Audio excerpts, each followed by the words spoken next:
welcome back. Rare Talks. You know what it is. Like, comment, and subscribe. You already know. Yes, another episode. And today's episode, we're going to be talking about smoking on dead ops. What the hell does this mean? Because all I see, all you kids on the internet nowadays, making music, this is all you want to talk about, smoking on dead ops. It's the new way of being disrespectful. All right, let's get to the origin of where this came from. Now, I'm going to give you two perspectives of this. First of all, I'm going to give you the Islamic perspective and what Islam says about dissing people that are dead. Because a lot of you drill rappers, a lot of you young boys, you're Muslim, but you just don't know that what you're doing is going against your religion. But today we're going to educate you. And then we're going to do it on the aspect of just being on the roads and how mash up that is and how that puts you in a vulnerable position in general. So first of all, smoking on ops. Where does that come from? That's not a UK thing. That comes from America, Chicago. That's where it originally comes from.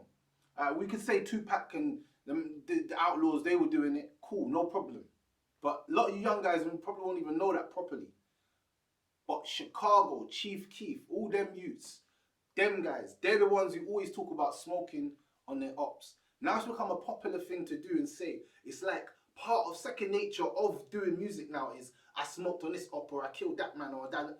And, you know, as disrespectful as it is, you know, because maybe you want to get something back on your ops and your enemies and whatever.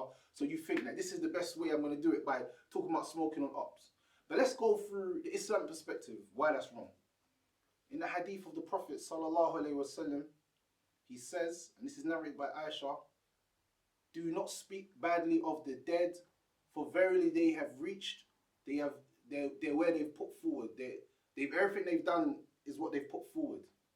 That's a hadith of the Prophet ﷺ. Said, don't speak bad of the dead. So speaking bad of the dead goes against the natural inclination of a human. Let me tell you why. The natural inclination of a human is that when someone dies, we all mourn. Even if the person's not even from my family or nothing. You just mourn for people. I've mourned for people that weren't even my family members. People that I knew indirectly. Like someone who lived in the hood, like some old woman down the road that lived in the hood. I ain't related to her. But when she died, I kind of mourned. And everyone in the hood mourned as well. Because she lived there, you know what I'm saying? She was a woman that we saw. And we know that that's it. She's khalas. She's done. She's gone. You know? Inna lillahi wa inna ilayhi raji'un. To Allah we belong and to Allah we return. So we're returning back to that place where we belong. Does it make sense? And the one who gave us life is giving us death. So we're all going to taste death. All of us. It's just that it's an inevitable fact that nobody can deny. Whether you're a Muslim or a non-Muslim, you know that you're going to die one day. And you're going to go to the grave. And some people, they don't believe in nothing else after death. As a Muslim, me, I believe there is life after death. Yeah, and that life is inside of the grave until Yawmul Qiyamah, until the day of judgment. So when you're doing all these things, talking about dead ops, bro, you're going to die as well. Yeah? You're going to die as well. Maybe you don't die by people stabbing you. Maybe you survive the hood. Maybe you survive the hood. But guess what? I promise you one thing. You are going to die. Like my mum and that, and my dad and my brother, they're seeing you disrespect me and I'm gone. I'm dead. I'm not even here anymore. Everyone's trying to, you know, relate my life and talk about the good in my life. And you're here talking about how I got stabbed or how I got shot and how it's funny now. How is it funny that someone else is dead? And the funny thing is, you got shot and stabbed and you was dying. I'm pretty sure you don't want anyone to be talking like that against you. But this is the funny thing. These things have become the norm. No one ain't talking about it. No one ain't talking about, oh, why are you talking about killing dead ops and all that? Like, no one ain't talking about this stuff. You know what I'm saying? It's become something like everybody's become numb to it. It's not normal to talk bad about dead people in general. In every generation that has come, that has never been the case. That has never been the case. Even bad people don't talk bad about them. Let him die, bro. You know what I'm saying? And the funny thing is, you're in the streets as well. So when you die, man's putting you in that same spliff that you said you're putting my man in and binning him up. And how dumb is it? Oh, I'm putting him in a spliff. Like, you're dumb, fam. You're just ignorant. Like, say something different, bro. Be different. Like, all you kids are just stupid. You think that this is the way that you're going to get clout. But let me tell you something. Let me tell you the consequences now. Because a lot of you young youths don't know the consequences. Now, if you say that you put this guy in a spliff and that's my brethren or his brethren, bro, I am onto you for life. This is lifelong. Don't tell me in 5, 10 years you want to change your life and you want to become like a righteous person now. No, bruv. 5 years ago, you talked about putting my friend in a spliff. Now when I catch you, I'm gonna murder you, blood. And this is the codes of the streets. This is why it's getting so deep, because people are dissing dead people. That makes sense. That's why it's getting deeper now. If a man dies, let's just mourn him and say, yo, whatever happened, happened, whatever, let bygones be bygones. Because one day, you're 17, 18 now, yeah? But in 15 years, 20 years, you think you're still going to be on the road and beefing, man, and talk about putting man in spliff. You're going to have children. You're going to be living a proper life. You're going to have a family. That's what you're going to have in 10, 15 years, hopefully. If you don't want that, then don't worry. There's a place for you. There's a place for all you little young youths that don't want to do anything of your life. You know what that place is called?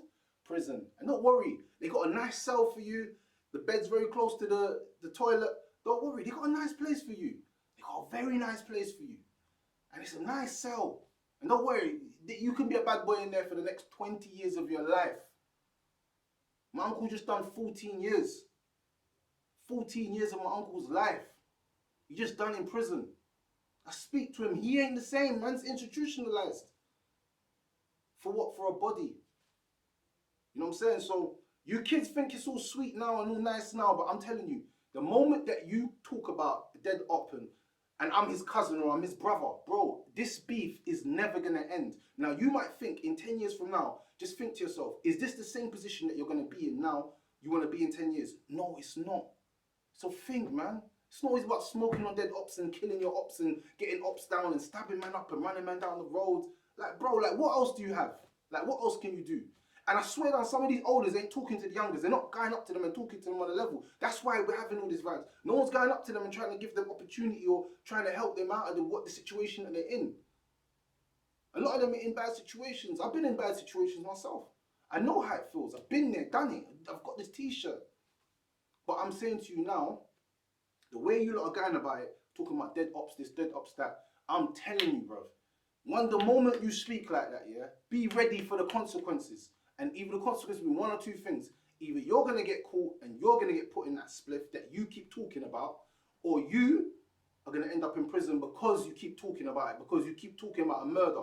It's like, if my clique done a murder, why are we going to be talking about the murder? Let's not talk about the murder. You know what I'm saying? Like, why are we talking about the murder? Like, isn't that incriminating to my other friends? Like, we done something that could get us life in prison. I don't want to go to prison. Why are we talking about it? Let's stay silent.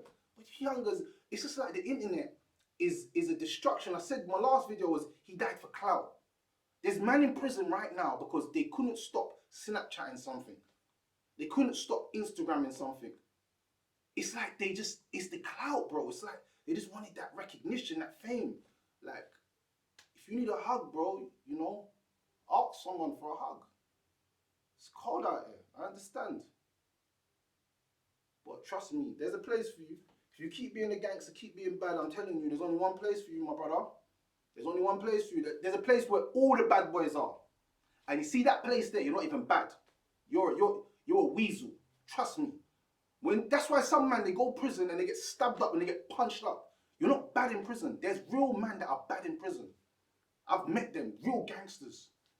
Like, youths that are never coming out, bro. They see you and they're big and hench and they say, raw, isn't that you from where? And the next youth gives them the drop and they grab you in a cell and they pound you, blood. You might live, you might not. You know what I'm saying?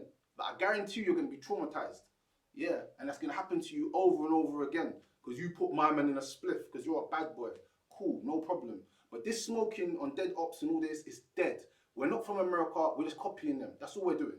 You're just being a cat. You're a cat. That's what you are. You're a bandwagon jumper. That's what it is. You've never smoked on no one, bro. You probably never even killed no one.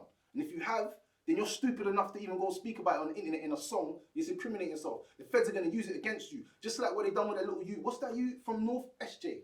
They played his song in court, blood. How can the feds played man's tune? The tune just sounded cold. Like, if I was a juror and I heard that song, I'd be looking at the little you. Forget what he's got to say. I'm looking at him, looking at the video saying, yeah, this youth's on stuff. He has the ability to commit this crime. I don't care about no suit. I don't care how sweet he talks.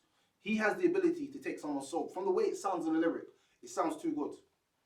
It sounds too realistic. And that event sounds too similar to that event. So you lot keeping it real and all that, no problem. Trust me, there's a place for you. It's called prison. And there's big sentences. And you're going to be riding it.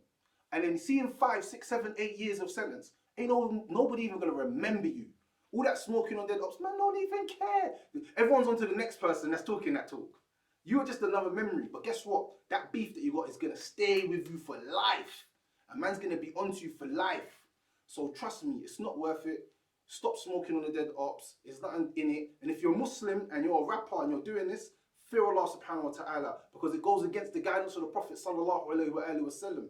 And anyone who goes against the guidance of the Prophet sallallahu alaihi wasallam, I believe, Muslim, you're finished. You're done out here.